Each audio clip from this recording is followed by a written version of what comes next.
Salutations, Space Cadets, and thank you so much for landing back on my channel. For today's mission, we have the Before You Craft for October 2023. I said I was going to be doing these every single month whenever a new set releases, and at the end of the month, we rank through all those cards. We actually had a the first video was when crafting first release, and we went over every single cards you can't normally get just for playing the game. So all the cards that you had to pull, or that you had to get promos from the thing, or whether they're in various mini sets. And also, we used to have a different tier. This was like wait to pull, but since these are all comic and promo cards, and from the Halloween sets and stuff like that, then we're just going to be omitting that tier for now. But we're going to go through every single one, and these are just my suggestions. If you're just interested in any of these various cards, feel free to just pick them up, because they're the cards you're interested in. Number one for any game that you play is to have fun. I know that's a weird concept, having fun in your own video games, but yeah, just try your best to have fun. These are just my suggestions on what you should maybe consider crafting or not crafting, or maybe holding your resources on, like, oh yeah, maybe I can wait just a little bit before I pick up so and so card. So without further ado, we're just gonna get started, and make sure you check out that first video if you are just getting new to the game. You want to see my breakdown of every single card, and I'll leave that in the description down below. All right, but first and foremost, let's go over the leader that came in this new set, which is Batman Who Laughs. I have Batman Who Laughs under consider. It is not just absolutely terrible leader, but it has a lot of drawbacks. For one, the chaotic part makes it a little bit of a drawback. Now that we have the recruit, it mitigates that just a little bit. But then a really popular card that you're going to see in pretty much every single tyranny deck that you face is Appetite for Conquest, and basically makes like half the leader useless. Of course the keywords are very nice, but already the chaotic half of those keywords already make things unreliable. And the flurry is very nice, but then you don't get that main spot removal that the Rabid Robin can sometimes provide, or that little extra 3 damage that the Rabid Robin provides, and it's just dead for the rest of the time, as if like a Wonder Woman gets dark-sided or something, and then you just lose that space for the rest of the game. That's pretty much what Appetite does to Batman Who Laughs. But I feel like he has this place, and as time goes and we get more chaotic support that feeds into this keyword that he provides, as well as helping out the Batman Who Laughs recruit, I feel like he just gets better over time. But for right now, I would put him just under consider. But you're probably going to want to go through all of the leaders, but this is one of the ones you don't have to prioritize as quickly. Then we're going to go into the promo cards. This time we're going to start off with Samar Lay. If I mispronounced that, tell me that in the comments down below so I can correct that. For Samar Lay, we have this as your last few decent crafts. It could also go under niche as well, because it only fits in Green Lanterns. I don't think you would ever play this outside of it. But the reason why it's under your last few decent crafts is because well, for one, it's a rare, so you can just wait it out. You don't need this, and this is not like an express need for Green Lanterns, as well as it's kind of hard to play in Green Lanterns. Even so, it has the same issues that Kyle Rayner has. It dies pretty easily, even easier than Kyle Rayner, but of course it's a bronze, so it's not, but you have to at least wait until your double bronze turn usually, unless you're playing, Green Lantern Battery, and then it only has 1 damage. You know how many 1 damage pings there are in the game.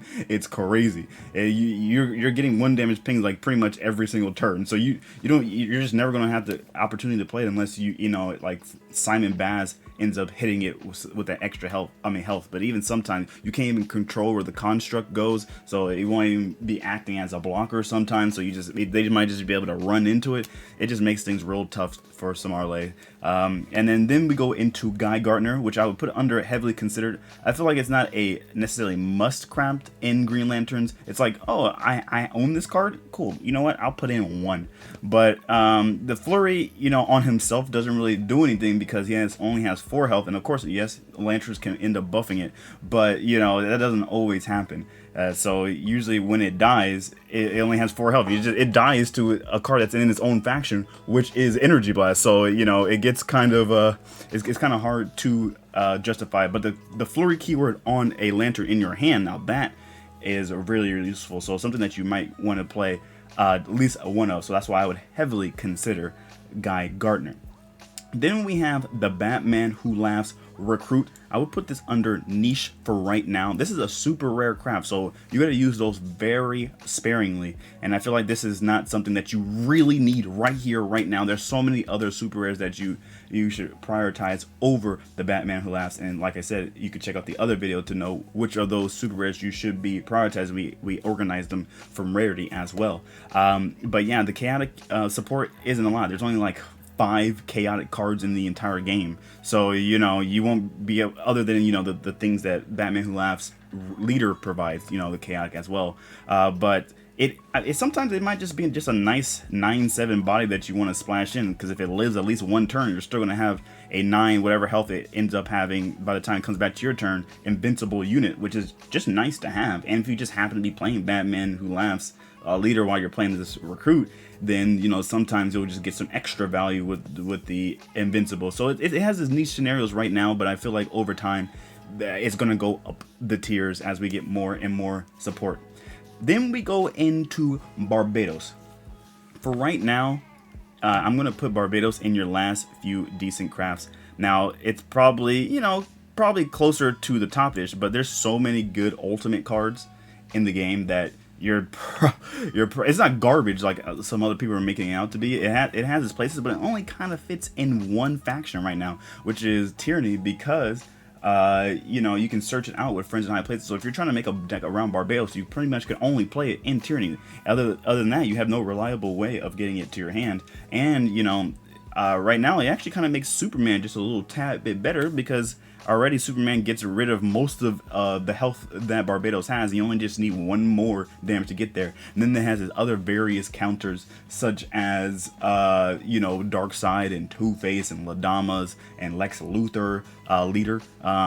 So it has a ton of counters right now that are already pretty common, because Tyranny is pretty common right now, as well as aggro is also a thing. So it comes from his own faction. His aggro is mostly from Anarchy, so you're likely to die prior to you getting to the Barbados turn if you're trying to center your whole deck around Barbados. But like I said, I feel like, just similar to how the Batman Who Laughs, as time goes on, I feel like Barbados just gets better and better as there's more support to focus around him.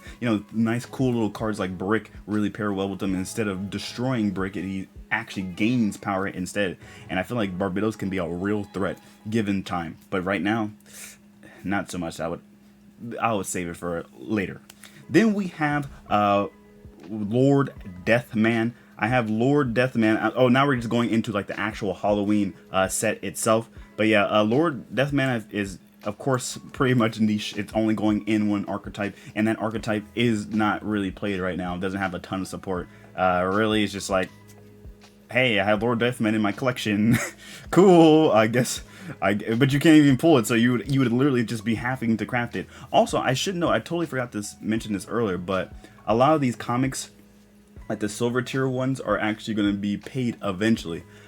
So you only have like a few weeks for the silver ones, and then eventually turn into paid. So that's why I'm still including all these cards that all these silver tier comic rewards, because just in case you're watching in the future, those are probably paid by now. So this is why I'm also mentioning the crafting part of it. But yeah, Lord Deathman only pretty much goes in one deck, and that one deck sucks anyway. But like, it's another one of those that have potential, because as the game goes on, I'm sure there's going to be more and more discard support, and just having a free discard fodder pretty much every turn or every time you need it. And then when you finally like, okay, I don't need any more discards, boom, slap down a huge Lord Deathman. I feel like this just like bound to be good. And plus, it's a rare, so it's a pretty safe craft, as well as it's a bronze, so it's a pretty safe unit to put in your deck, because you're not going to put too many resources into it. Though by the time you're probably playing Lord Deathman, it's probably already a double silvers or a gold turn anyway, so it being bronze probably won't even really matter. But those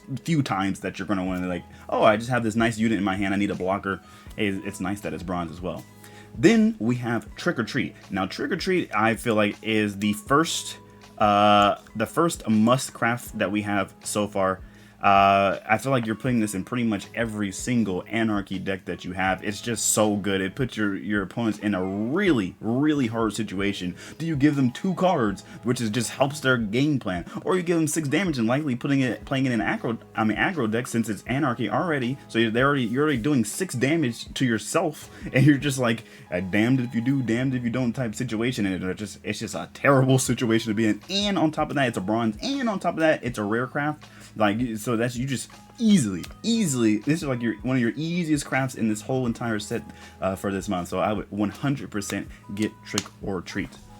Then let's get into the Gentleman Ghost. Now I would put this under heavily considered. Since it's a common, I feel like that's why I'm putting it under heavily considered. Like, it's probably not as good as some of these cards, but it's like, it's so easy to craft that it's like, yeah, you might as well. Plus, you're not going to be able to pull it anyway, so, you know, you might as well just use your crafting resources on Gentleman Ghost.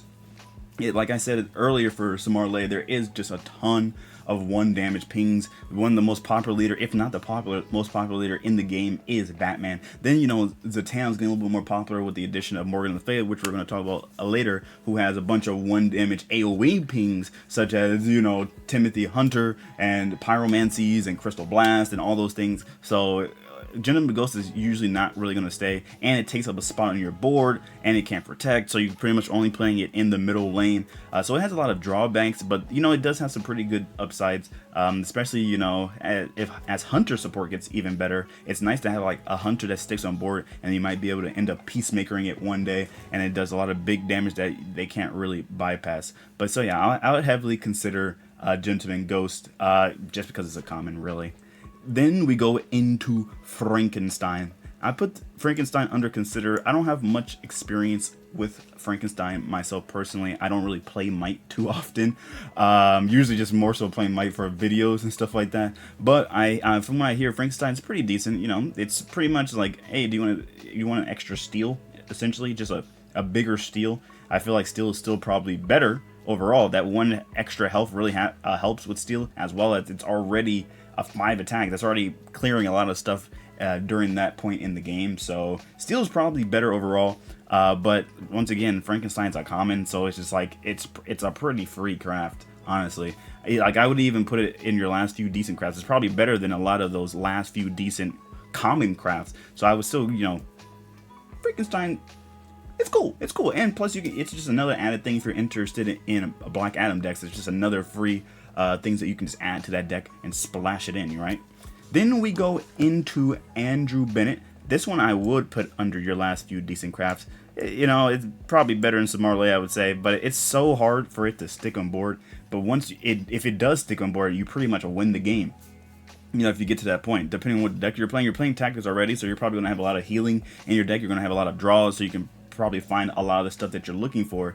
But you just always know, you probably know, like, you're playing a setup card and it just always somehow dies. They just always somehow have the answer, and it's a gold card, so you have to wait all the way to the gold turn. So by then everyone's board's already beefed up. They're already playing their power plays, so it's very unlikely that Andrew Bennett sticks onto the board. But the upside of it is that, you know, it becomes hidden. So once it's hidden, it's pretty much staying hidden. But then sometimes you might get into those situations where you're like, man, I can't really go for face damage right now because I have to defend my board because my opponent's setting up while I'm trying to strictly go for face. And then if you end up going and trading into a recruit, then Andrew already is going to take some damage and then is likely to die the following turn. So you're getting this really awkward situation, but a lot of times it could just be a countdown clock for your opponent. But it's a rare, so, you know, and, you know, a comic card, so you're not going to pull it. So, you know, it's not garbage, but it's certainly not something you should prioritize, I think.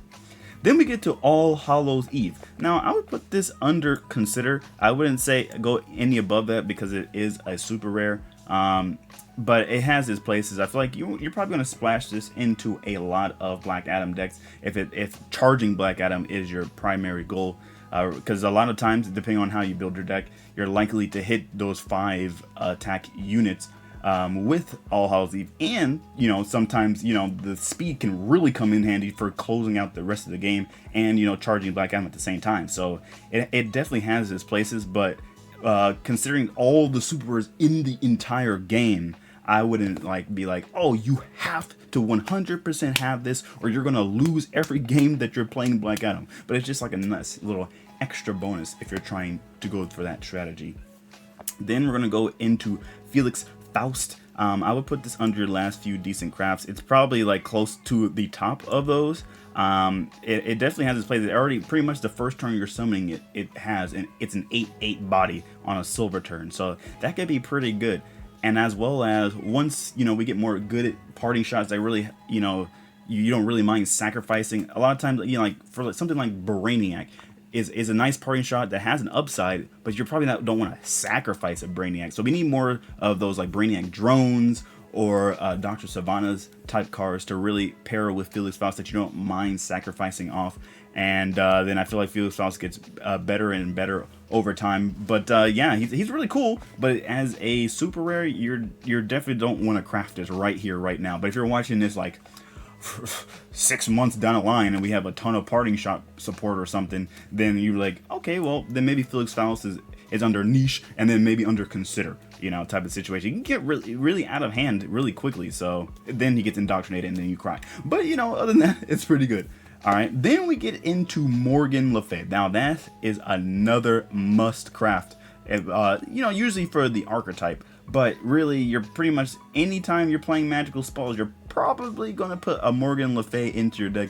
Super powerful effect. Like they're losing max health and you're gaining max health for one spell. Like that's crazy, and it's already a 5/8. Like Jesus Christ, Morgan Le Fay is cracked, and it's a rare on top of that. So it's like one of the freest crafts you could possibly have, other than being a common. This is like one of the best cards you can craft from this set. I would say close to Trick or Treat levels.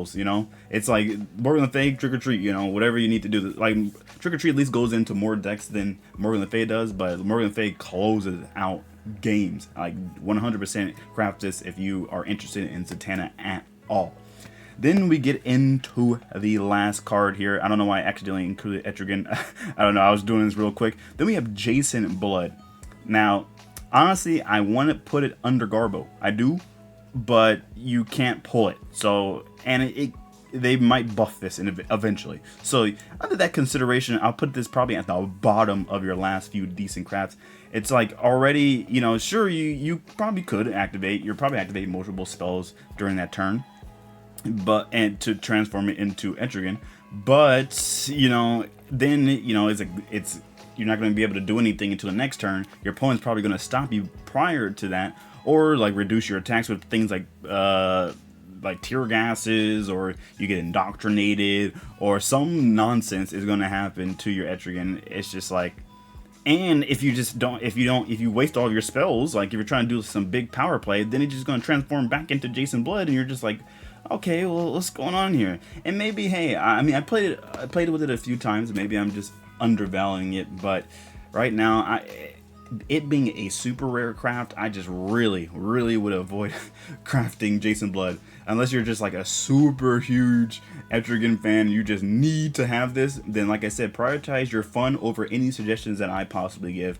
But yeah, that's where I would land this list. Nothing really Garbo in this this time around, which is really nice. If you looked at the last crafting video, there was definitely some Garbo things there. But for this time around, I would say everything's pretty decently, everything's at least viable, something that can help you probably get a win, I would say. So it's nice that they're including cards that you don't like. They're not playing throwaway cards like you do in a lot of other modern games. They just give you like a whole big sets and like 30% of those sets are just useless garbage you're never going to use. But in this case, everything's at least somewhat playable.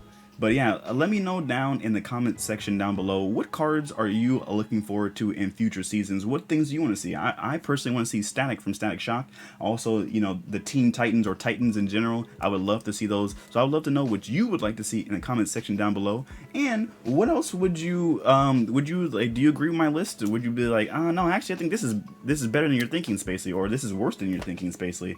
Let me know. I'd love to know that in the comment section down below. And if you liked the video, make sure you like it, it, and subscribe. About 58% of you guys are not subscribed to the channel. We're trying to get monetization on the channel, so if you could help a brother out, I would greatly appreciate that. I'm trying to quit my day job, all right, people? And we do stream on here on YouTube and on Twitch Monday through Thursday, sometimes Friday. So if you're interested in that, submit your decks. I might even feature them on the channel one day. So without further ado, that's gonna be all from me. I'll be blasting off, and I'll see you soon, Space Cadets.